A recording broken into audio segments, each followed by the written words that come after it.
Comme le premier podcast, celui-ci va se présenter sous la forme d'un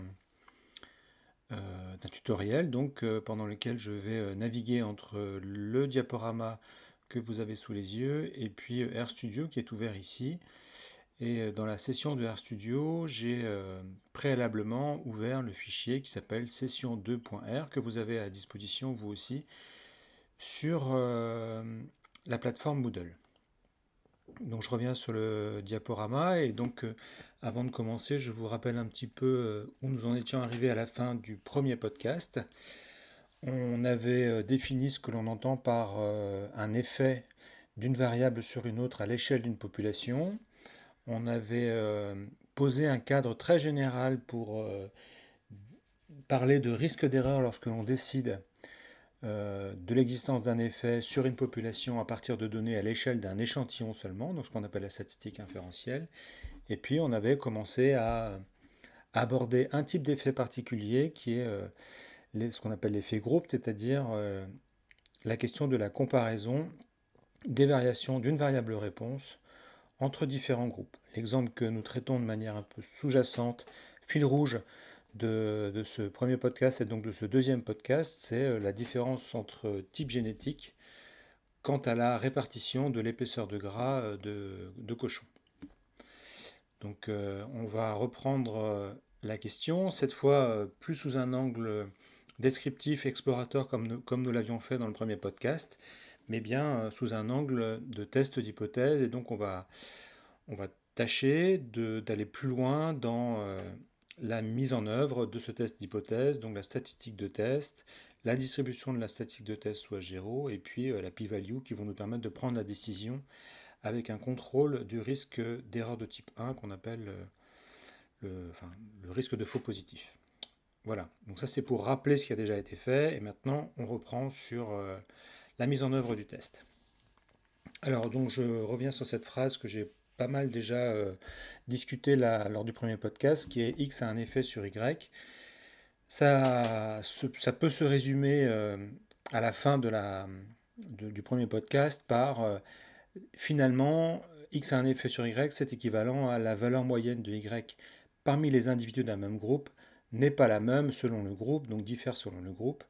C'est ce qu'on avait conclu en regardant un petit peu les données sur l'effet du type génétique. On avait conclu que finalement, en termes de dispersion, les groupes ne présentaient pas vraiment de différence, mais que c'était vraiment en termes de niveau moyen où il y avait une suspicion que dans un groupe, le groupe P0, l'épaisseur de gras moyenne soit plus grande que dans les deux autres groupes. Donc on va se concentrer là-dessus et résumer, restreindre la question de l'effet de X sur Y à y a-t-il une différence de moyenne de l'épaisseur de gras entre les différents types génétiques. Donc on va commencer par poser un cadre qui correspond à ce que je viens de dire, donc qui correspond à notre vision de l'effet du type génétique, de la différence entre les groupes. Et pour ça, je vais introduire ce qu'on appelle un modèle, c'est-à-dire une équation mathématique qui résume un peu ce point de vue sur l'effet type génétique. Alors, ce modèle, c'est donc une mise en équation de ce qu'on observe. Et ce qu'on observe, c'est la variable y, la réponse, qui, pour fixer les idées, est une épaisseur de gras. Et on l'observe sur des individus. Alors au lieu de numéroter les individus de 1 à n, on va ici les numéroter avec deux indices. Un indice de groupe d'abord, l'indice I, qui va de 1 jusqu'à grand I de manière générale, mais lorsqu'on pense aux trois types génétiques, ça va de 1 jusqu'à 3. Et puis un indice J, qui est un indice de répétition, qui va de 1 jusqu'à NI, où NI est le nombre d'individus dans le groupe I. Donc YIJ, ça veut dire l'épaisseur de gras mesurée sur le Jème cochon du groupe I. Alors cette valeur mesurée de la variable réponse, on va la décomposer en deux. Une partie matérialisée par la lettre grecque ici MUI qui est la moyenne de l'épaisseur de gras au sein du IM group. Donc ça ne dépend que du groupe là. Cette quantité-là va caractériser la différence entre les groupes, donc les variations de l'épaisseur de gras entre les groupes, plus un écart que j'appelle epsilon ij. Epsilon ij, c'est juste défini comme la différence entre ce que j'ai observé pour le cochon IJ en termes d'épaisseur de gras, et puis la moyenne dans son groupe. Alors quand je dis moyenne, faites attention, c'est bien la moyenne à l'échelle de la population. Donc c'est un paramètre inconnu, c'est quelque chose que je ne connais pas, sauf à connaître toute la population, je ne connais pas la valeur de MUI. Donc epsilon IJ, je vais faire l'hypothèse que ça ne porte pas du tout l'effet groupe, c'est-à-dire que la distribution des valeurs de epsilon IJ ne dépend pas du groupe I auquel appartient le cochon. Donc epsilon IJ, je vais faire l'hypothèse que ça suit une loi normale d'espérance nulle et d'écart type sigma. Sigma est le même pour tous les groupes, ce qui veut dire que d'un groupe à l'autre, on a la même dispersion intragroupe. C'est un peu ce qu'on avait observé sur les boîtes de dispersion parallèle lors du premier podcast. À peu près la même dispersion d'un groupe à l'autre. Donc on fait l'hypothèse qu'on a la même dispersion et on fait l'hypothèse que le seul impact de l'effet groupe, c'est sur la moyenne MUI ici.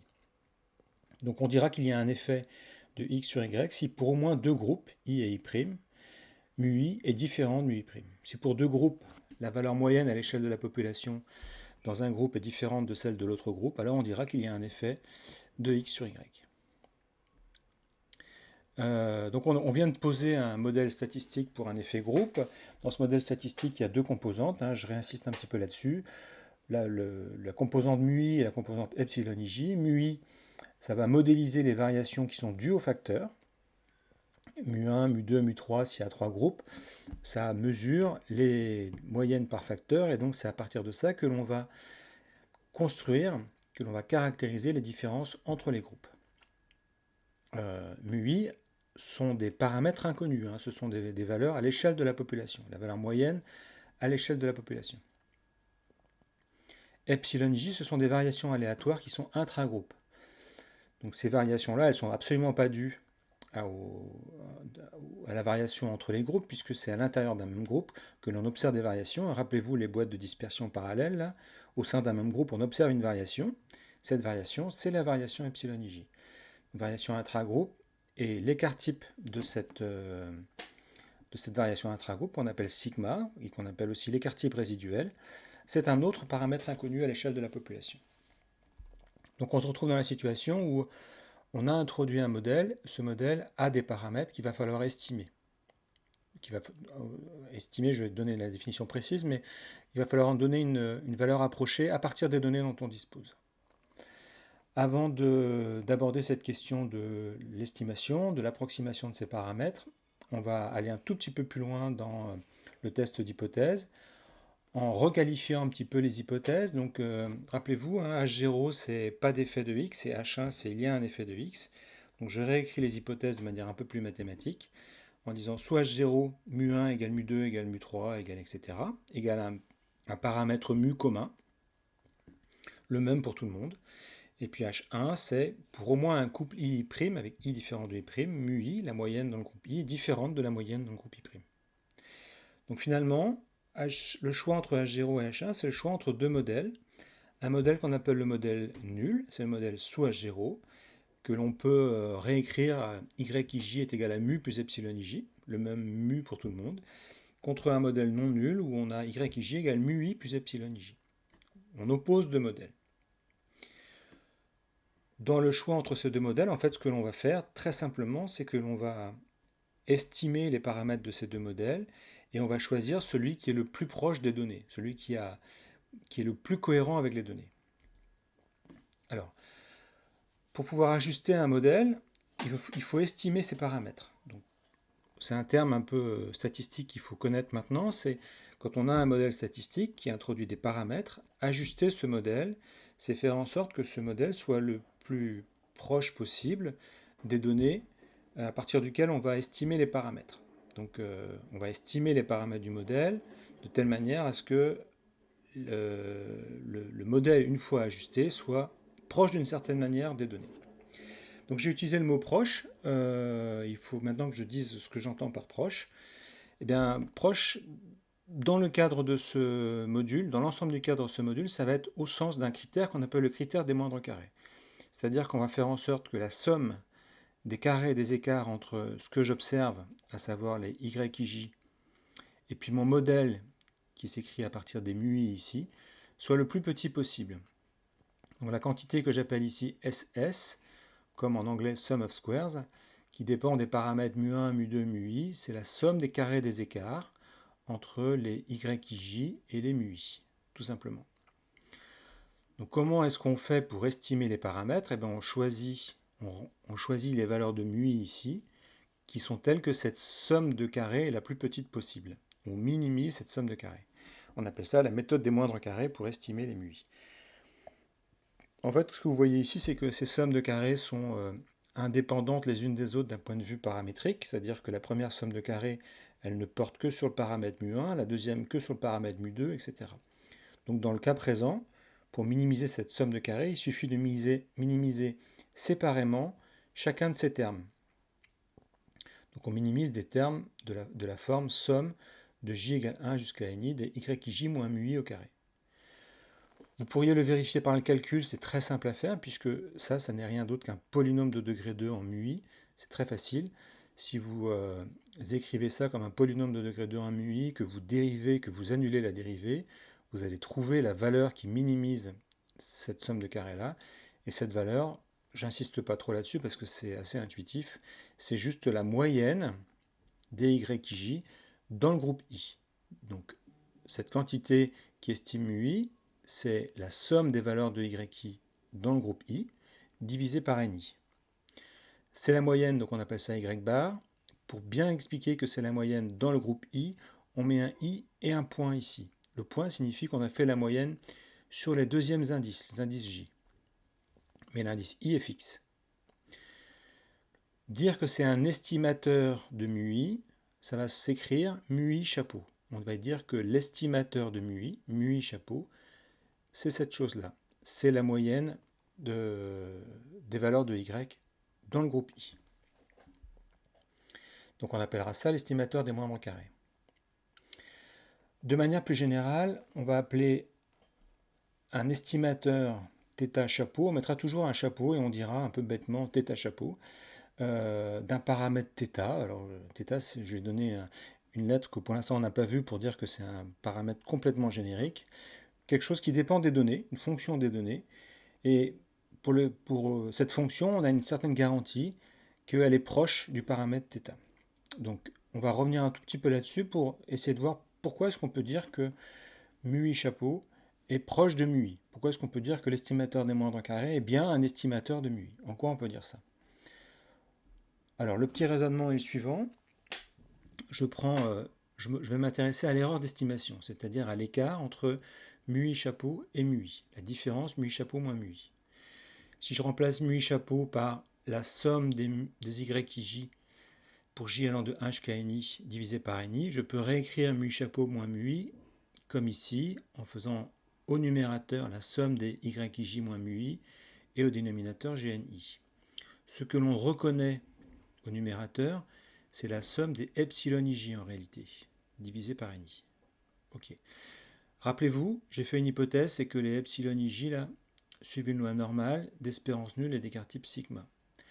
Donc ce que je constate, c'est que l'espérance de l'erreur d'estimation, c'est égal à 0, puisque c'est l'espérance de cette chose-là, et qu'au numérateur, on a une espérance d'une somme de variables aléatoires, et donc c'est la somme des espérances qui vaut 0, donc on trouve 0.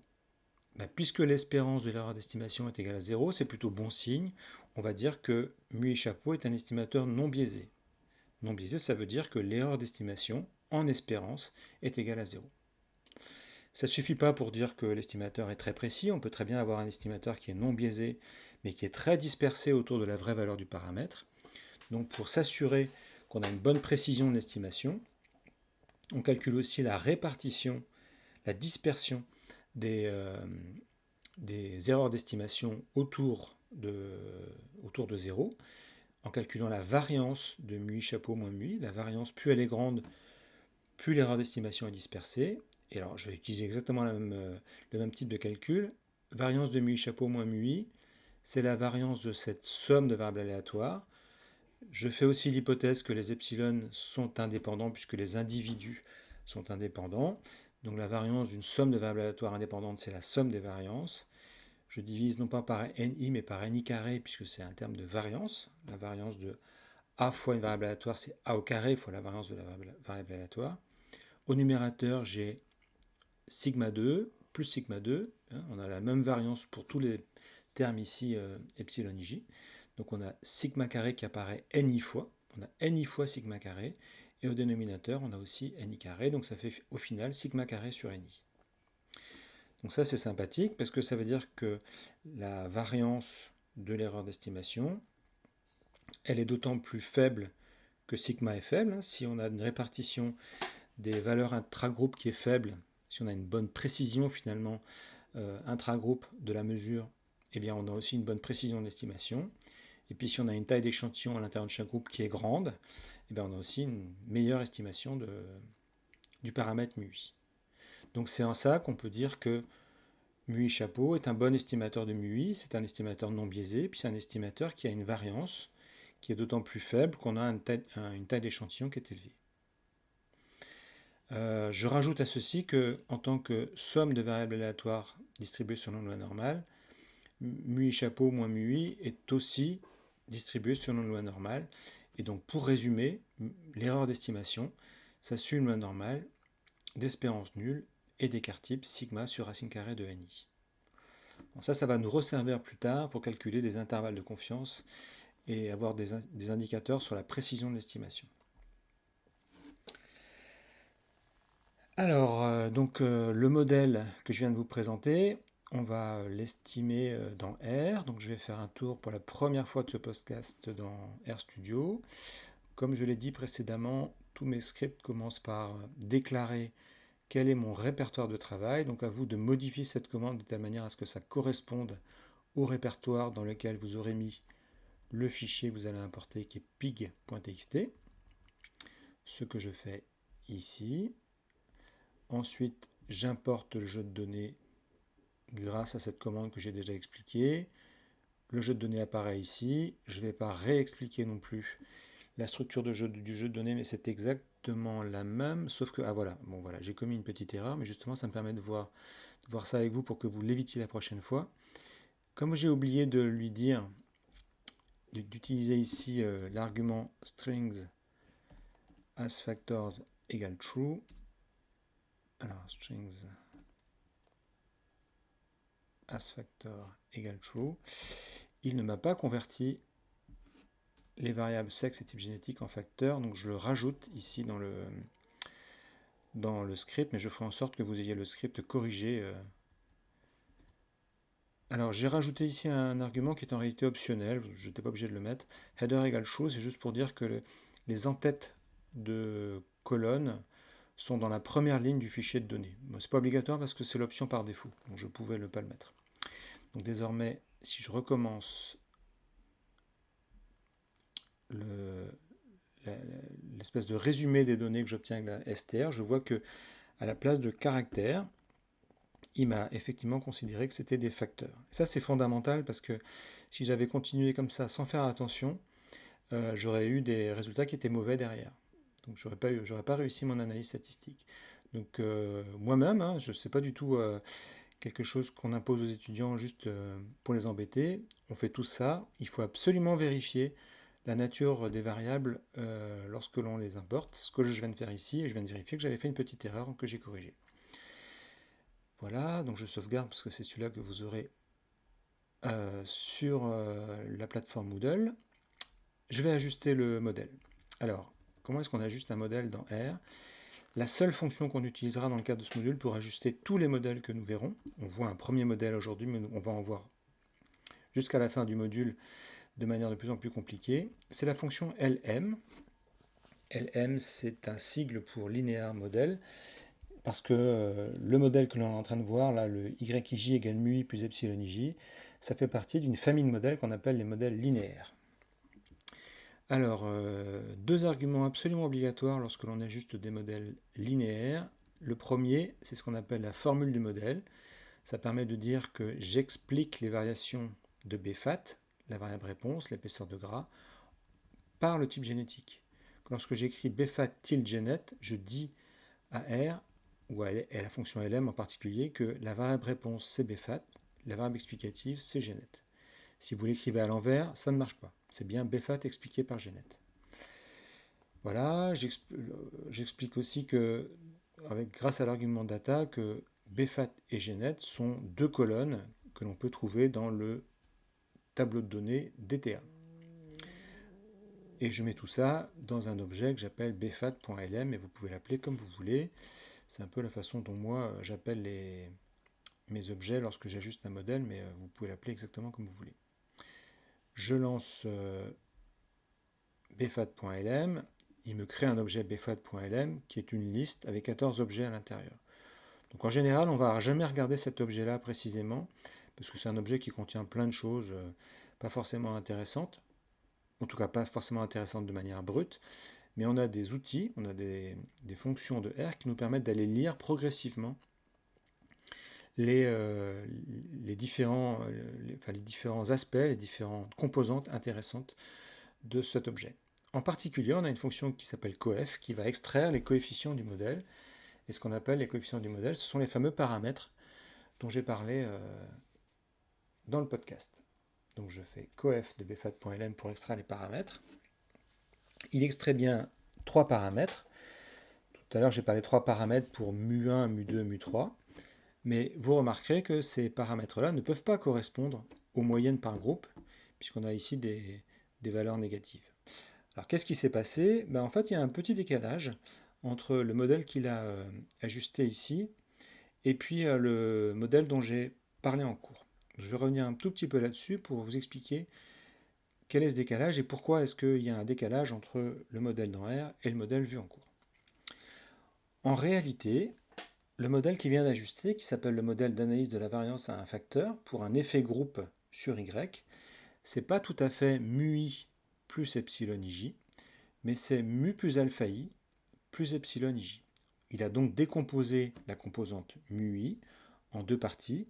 La partie mu, qui est la partie commune que l'on retrouve sous H0, commune à tout le monde, et puis un paramètre alpha i. On appelle ces paramètres alpha i là des paramètres d'effet, parce que s'ils n'existent pas, si les alpha i sont tous égaux à 0, alors on retombe sur le modèle nul, le modèle mu plus epsilon ij dans lequel il n'y a pas d'effet groupe. Si vous regardez précisément les choses, je vais le faire ici sur cette diapo-là. Si vous regardez précisément les choses, mu plus alpha i, j'ai mis ici pour i allant de 2 jusqu'à grand I. Ça veut dire que dans le groupe 1, on a bien mu, tout simplement, puisque alpha 1 est égal à 0. Dans le groupe 2, on a mu plus alpha 2, et dans le groupe 3, on a mu plus alpha 3. Eh bien, ce sont les paramètres mu, alpha 2 et alpha 3 qui sont estimés par la fonction LM dans RStudio. Donc c'est bien comme ça qu'il va falloir concevoir le modèle d'analyse de la variance à un facteur, avec mu plus alpha i plus epsilon j. C'est absolument équivalent à mu i plus epsilon ij, sauf qu'on a décomposé.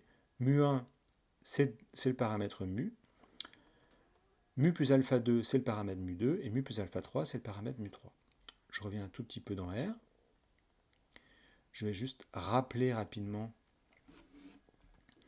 les moyennes par groupe. Alors, je vais faire comme ça.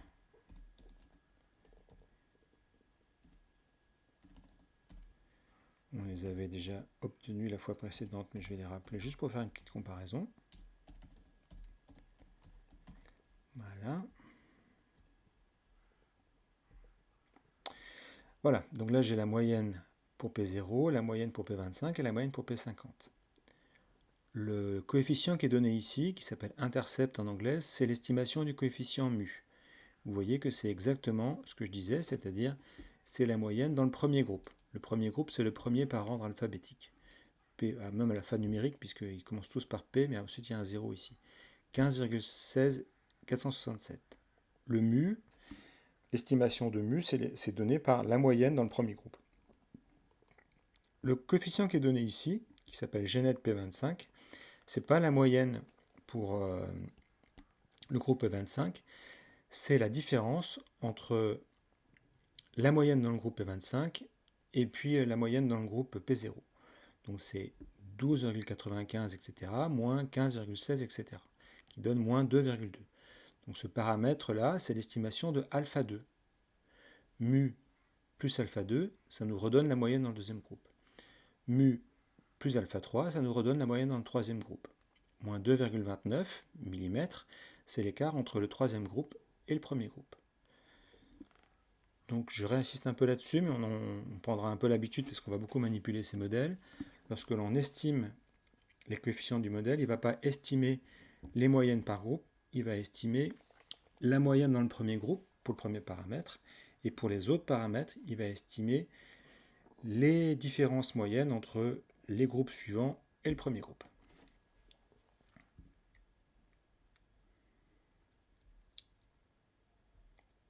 Je reviens un petit peu sur les diapositives. On a estimé donc maintenant les paramètres du modèle qu'on appelle les paramètres d'effet, donc mu et les alphas. Il reste à estimer le paramètre sigma, l'écart type résiduel. Alors comment est-ce qu'on fait? Donc sigma carré, c'est la variance de l'erreur résiduelle, donc c'est la variance des epsilon ij. Je vais donc avoir besoin d'une approximation des epsilon ij avant de calculer la variance. Epsilon ij, comment est-ce que ça s'approxime? D'abord, epsilon ij, la définition, c'est bien yij moins mu i.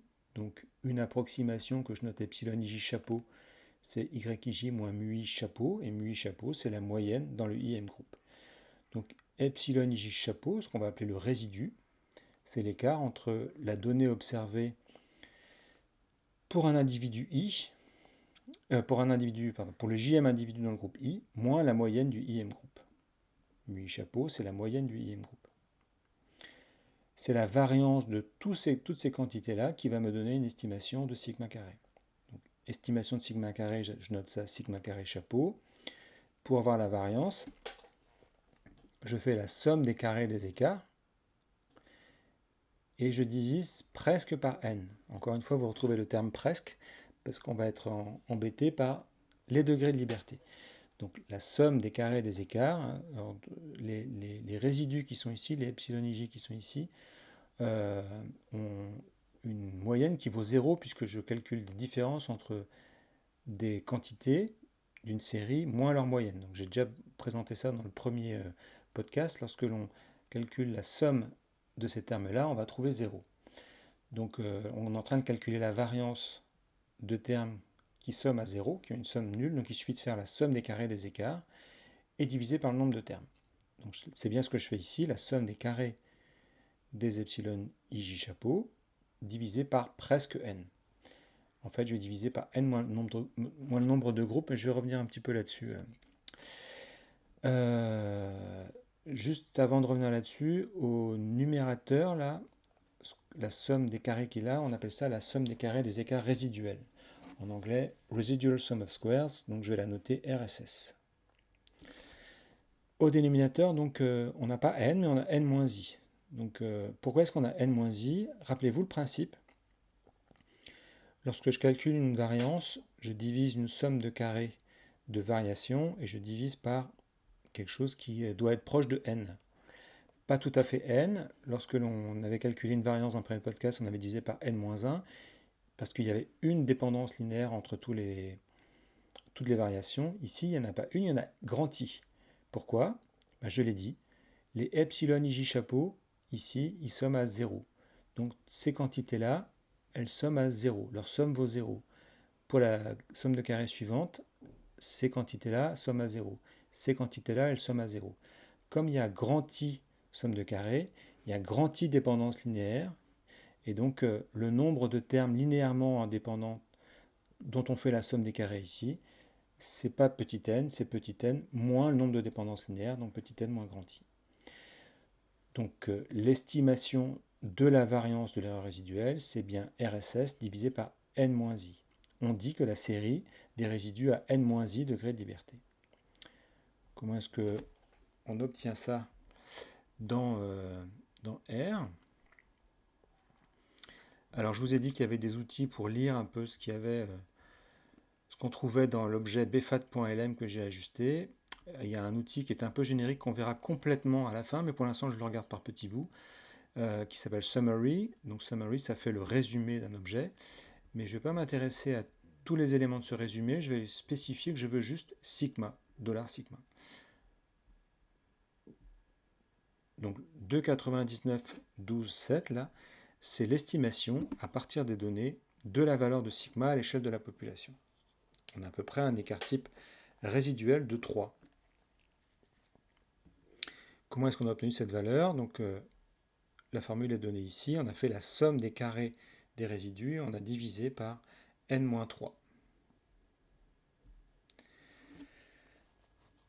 Donc on a bien ici estimé tous les paramètres du modèle. On sait estimer les paramètres d'un modèle.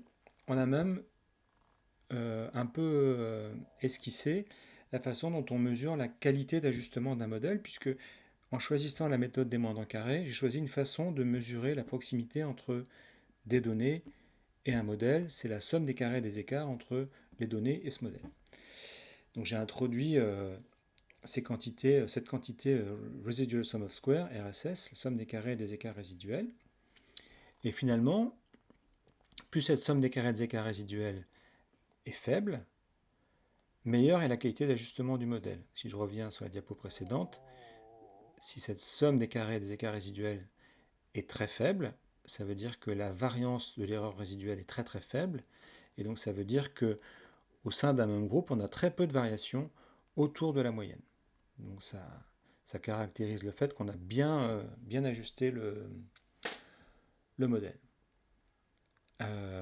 Maintenant, pour pouvoir comparer le modèle sous H0 et le modèle sous H1, eh ben, j'ajuste le modèle sous H1, je viens de le faire là, et la somme des carrés des écarts résiduels, c'est ce fameux RSS. Je peux faire la même chose sous H0. Alors sous H0, le modèle, il n'a qu'un seul paramètre, c'est le paramètre mu. Donc la façon d'estimer ce paramètre mu, c'est très simple, hein, c'est en prenant la moyenne générale de toutes les données. Et cette moyenne générale, je la note y bar comme une moyenne, sauf que je vais mettre un double point, parce que je fais la moyenne sur les groupes et la moyenne sur les répétitions à l'intérieur des groupes. Je fais la moyenne générale. Donc la somme des carrés des écarts entre les données et la moyenne générale, c'est ce que je vais appeler RSS0. Ça mesure la qualité d'ajustement du modèle sous l'hypothèse nulle. Le modèle YIJ égale mu plus epsilon IJ. Donc Y bar point point, c'est bien la moyenne générale. Très rapidement, je retourne dans R un petit peu. Comment est-ce qu'on ajuste le modèle nul? On lui dit qu'on va utiliser la fonction LM. La formule c'est bfat expliqué par, donc bfat c'est la verbe réponse, expliqué par. Là, j'ai pas de verbe explicatif puisque justement il y a des faits de rien. Donc pour dire qu'il n'y a pas de verbe explicatif, je mets juste un 1 ici. Ça c'est le modèle nul. Je lance la commande qui va mettre tous les résultats de cet ajustement dans un objet qui s'appelle bfat.lm0 et je lui demande ses coefficients. Il y a bien un seul paramètre qui est le paramètre intercept et qui vaut 13,42338,3. C'est la moyenne générale des épaisseurs de gras dans l'échantillon. Donc j'ai RSS qui est la somme des résidus que l'on peut extraire du modèle sous H1, bfat.lm. RSS0, c'est la somme des résidus que l'on extrait du modèle sous H0. Je lance la commande là pour RSS et pour RSS0. Vous voyez que si je compare RSS et RSS0, j'observe que RSS est plus petit que RSS0. Ce qui veut dire que le modèle sous H1, il est mieux ajusté que le modèle sous H0. Il est plus proche des données que le modèle sous H0. Donc ce sont ces deux choses-là que l'on va comparer, et pour les comparer, on va revenir au diaporama un petit peu. Alors pour les comparer, on a deux façons de voir les choses. La première façon est un peu exploratoire. Elle va consister à calculer une quantité qu'on appelle le R2, ou le coefficient de détermination, qui s'obtient en faisant la différence, RSS0 moins RSS, et en divisant par RSS0. Si je reviens un petit peu dans RStudio ici, j'ai observé que RSS vaut 501 et RSS0 vaut 571, ce qui veut dire qu'en passant du modèle nul au modèle avec un effet groupe, j'ai eu un gain d'ajustement que je peux quantifier par à peu près 70 d'écart entre les deux. Donc je vais traduire ça en pourcentage de RSS0. 70, ça correspond à un pourcentage de 70 sur 571 multiplié par 100 pour avoir un pourcentage. Et ça, c'est le R2. Donc le R2, c'est le rapport entre le gain d'ajustement mesuré par la somme des carrés des écarts résiduels lorsque je passe du modèle nul au modèle sous l'hypothèse alternative, divisé par RSS 0. Je fais juste remarquer que si on allait un peu dans le détail, on verrait que cette différence-là, c'est la somme des carrés intergroupe, c'est-à-dire je fais la différence entre les individus moyens dans chaque groupe et la moyenne générale, pondérée par les tailles par les effectifs des groupes. Donc on a tendance à dire que ça c'est de la variabilité intergroupe rapportée à la variabilité totale, RSS 0, la variabilité totale de la variable Y. Pourquoi totale? Eh bien parce que c'est juste la somme des carrés des écarts à la moyenne. Donc ça mesure la variabilité totale et au numérateur de la variabilité entre les groupes. Donc lorsque le R carré vaut par exemple, je ne sais pas, 80%, on dira que la variabilité entre les groupes représente 80% de la variabilité totale de Y.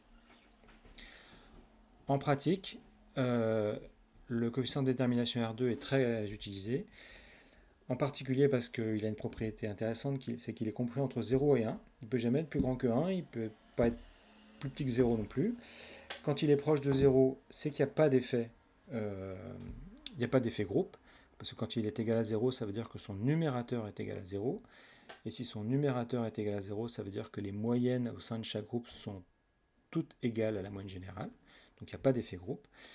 Lorsqu'il est égal à 1, ça veut dire que RSS0 moins RSS est égal à RSS0, donc ça veut dire que RSS est égal à 0. Et si RSS est égal à 0, ça veut dire que, je reprends la définition de RSS, ici, ça veut dire qu'au sein de chaque groupe, toutes les données là sont absolument égales à la moyenne du groupe.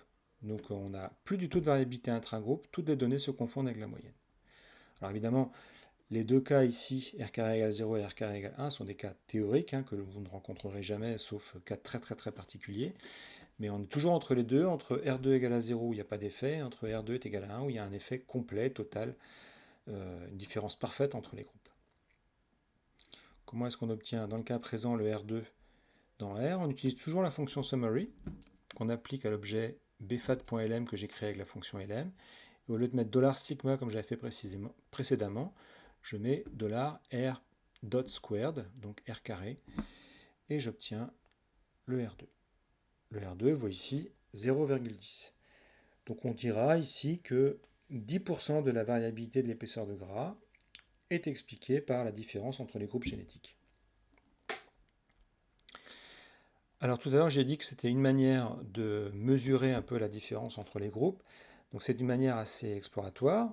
Une fois qu'on a dit qu'on avait 10% d'explication de la variation totale des épaisseurs de gras qui était due aux différences entre groupes génétiques, on n'a pas dit toujours si cette différence entre groupes génétiques était vraie à l'échelle de la population. On observe qu'on la quantifie par cette valeur de 10% à partir d'un échantillon. Est-ce que c'est suffisant pour dire que c'est vrai à l'échelle de la population? C'est ce qu'on va voir maintenant. Alors cette fois-ci, pour répondre à la question à l'échelle de la population, on va un tout petit peu changer l'outil qu'on va utiliser. Ce n'est pas tout à fait la même chose, même si on n'est pas très loin. On va garder au numérateur cette idée de mesurer RSS0 moins RSS, donc pour mesurer la différence de qualité d'ajustement entre le modèle sous l'hypothèse nulle et le modèle sous l'hypothèse alternative. La première différence qu'on fait intervenir, c'est qu'on va diviser ça par I-1. Alors pourquoi est-ce qu'on divise ça par I-1? Parce que I-1, ce sont les degrés de liberté de cette quantité-là. Pourquoi ce sont les degrés de liberté de cette quantité-là? Je reviens un tout petit peu en arrière. RSS0 moins RSS, c'est cette somme de carrés-là. C'est une somme de carrés qui porte seulement sur grand I termes, donc le nombre de groupes. Dans notre cas, ça porterait sur 3 termes. Et on fait la somme des carrés entre les individus moyens et la moyenne générale. Donc on a une somme de carrés entre 3 moyennes et la moyenne générale. On a donc 3 moins 1 degré de liberté. Donc, hop, je suis allé un petit peu trop. Voilà. Donc, on a à chaque fois I-1 degré de liberté pour cette somme, enfin ce terme-là, qui est une somme de carrés intergroupe. Au dénominateur, on va non pas diviser par RSS 0 comme on le fait dans le calcul du R2, mais on va diviser ça par RSS. RSS, lui aussi, il est rapporté à son nombre de degrés de liberté. L'idée en fait, alors le nombre de degrés de liberté, j'en ai déjà parlé, hein, c'est n-i pour RSS. L'idée en fait, c'est que cette somme de carrés-là, elle mesure la variabilité de 3 individus moyens dans notre cas. Cette somme de carrés-là, elle mesure la variabilité de 59 individus. Donc pour rendre une équité un peu dans la comparaison de ces deux termes, on divise l'un et l'autre par leur nombre de degrés de liberté. On appelle le terme qui est au numérateur un carré moyen et le terme qui est au dénominateur aussi un carré moyen résiduel.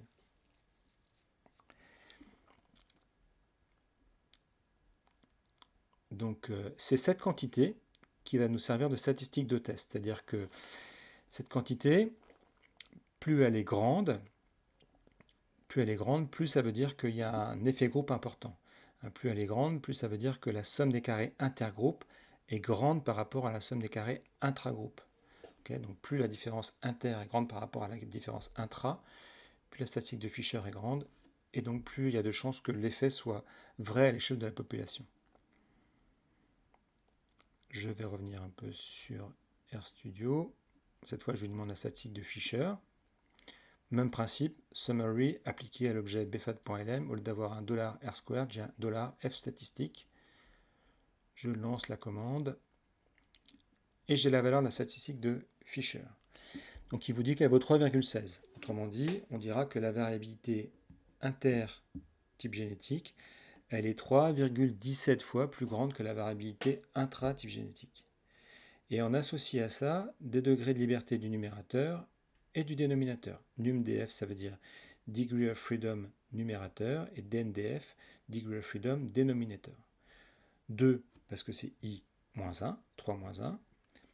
56 parce que c'est 59 individus, rappelez-vous, il y a une donnée manquante, 59 individus moins 3, n moins grand I. Pourquoi est-ce qu'on nous donne ces degrés de liberté là? Parce que c'est important. Rappelez-vous les éléments clés pour un test d'hypothèse, la statistique de test, cette fois on l'a, c'est ce qu'on appelle la statistique de Fisher. Deuxième élément clé, la distribution de la statistique de Fisher soit H0. Si je n'avais pas d'effet groupe, de différence entre les groupes, eh bien ma statistique de Fisher, elle serait distribuée selon une loi qu'on appelle la loi de Fisher, et cette loi de Fisher, elle a deux termes ici, deux paramètres, qui sont des degrés de liberté. Le degré de liberté du numérateur I-1 et le degré de liberté du dénominateur N-I. On appelle ça la loi de Fisher à I-1 et N-I degrés de liberté. Tout ça est résumé dans finalement ce que vous regarderez lorsque vous analyserez un effet groupe et qui est donné par ce qu'on appelle la table d'analyse de la variance. La fonction ANOVA vous donne ça. Tout est résumé là-dedans et je vais vous expliquer ce que c'est. Donc, Analysis of Variance Table, la table d'analyse de variance. La réponse, c'est l'épaisseur de gras, BFAT. La variable explicative qui nous intéresse. Ici, on va retrouver en ligne en fait la décomposition du modèle. L'effet type génétique. J'essaye de le surligner pour que vous le voyez. L'effet type génétique. Et puis la résiduelle, les epsilon ij qui sont ici. Les colonnes vont toujours être les mêmes. Première colonne, les degrés de liberté, degree of freedom. 2 degrés de liberté pour l'effet type génétique, I-1. 56 degrés de liberté, 59, moins 3 pour la résiduelle. La somme de carrés qui est ici, alors la somme, je vais commencer par celle-là. La somme de carrés qui est ici, c'est la somme des carrés des écarts résiduels. La somme de carrés qui est ici, c'est RSS0 moins RSS. C'est la somme de carrés entre les types génétiques. RSS0 moins RSS et RSS. Mean square, c'est ce que j'ai appelé tout à l'heure les carrés moyens, c'est-à-dire que je divise les sommes de carrés par les degrés de liberté. J'obtiens 28,36 et 8,94. Donc ça, c'est bien RSS divisé par n-i. C'est donc une estimation de sigma 2, ça, de la variance résiduelle. Et ça, c'est sum of square, ici RSS0 moins RSS, divisé par I-1. La statistique de Fisher, c'est le rapport entre ces deux carrés moyens, donc c'est le premier ici, 28,36 divisé par 8,9. Ça vaut bien, comme on l'avait vu tout à l'heure, 3,17. Tout à l'heure, j'ai dit la variabilité inter, type génétique, elle vaut 3,17 fois la variabilité intra, type génétique.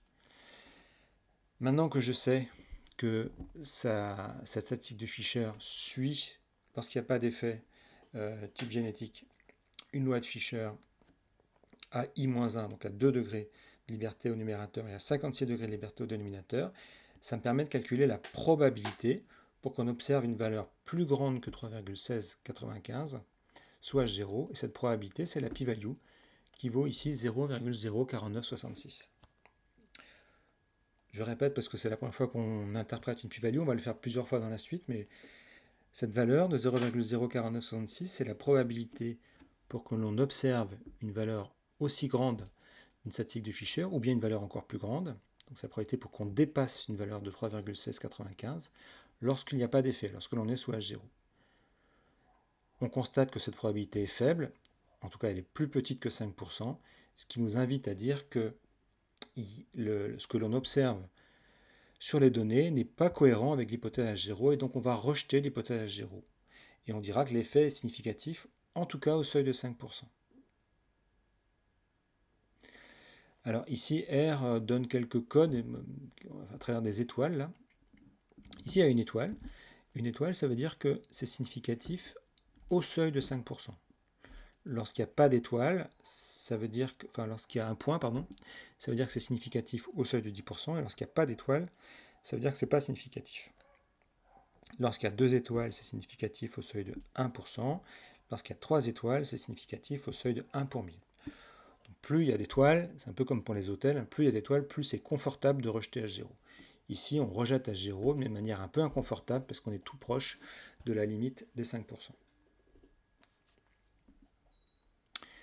Cette table d'analyse de variance, elle est décrite de manière complète ici. Donc je rappelle chacune des colonnes, les degrés de liberté, I-1, N-I, les sommes de carrés, RSS0 moins RSS et RSS, les carrés moyens, la statistique de Fisher et la p-value du test. Donc désormais, à chaque fois qu'on analysera un test d'effet, il faudra passer par cette table d'analyse de variance et être capable de conclure. En résumé, donc je termine ce podcast par un petit résumé sous la forme d'un tableau simple. Dans ce podcast, on a introduit le premier modèle qui est associé à la problématique d'un effet groupe. C'est ce qu'on appelle le modèle d'analyse de la variance à un facteur. Un modèle, c'est une équation mathématique qui décrit l'effet qui nous intéresse. Et cette équation mathématique, on peut l'écrire comme ça, YIJ, c'est-à-dire la valeur de Y pour l'individu J du groupe I, c'est mu plus alpha I plus epsilon IJ. Si les alpha I sont tous égaux à 0, on obtient le modèle nul, sinon on obtient le modèle avec une différence entre les groupes. H0, c'est pas d'effet groupe, donc les alpha I seraient tous égaux à 0. La statistique de test pour voir s'il y a un effet groupe, c'est RSS0 moins RSS divisé par I-1, le tout divisé par RSS divisé par N-I. Ces fameux RSS, RSS0 et RSS sont des mesures, somme de carrés d'écart, entre les données et un modèle. Le modèle soit H0, c'est RSS0, le modèle soit H1, c'est RSS. Donc on est en train de mesurer l'écart de qualité d'ajustement entre le modèle soit H0 et le modèle soit H1. Plus cette statistique de Fisher est grande, plus l'effet groupe est évident à l'échelle de l'échantillon. Pour décider s'il est suffisamment évident pour qu'on considère qu'il soit vrai à l'échelle de la population, on sait que la loi de F soit 0, c'est une loi de Fisher à I-1 et N-I degrés de liberté, ce qui permet de déduire la p-value. Si la p-value est plus petite que le seuil qu'on s'est fixé, le plus souvent 0,05, alors on dira que l'effet est significatif au seuil de 5%. Donc dans la suite, on continuera après le test de Fisher en traitant de manière un peu particulière le cas de la comparaison de deux groupes.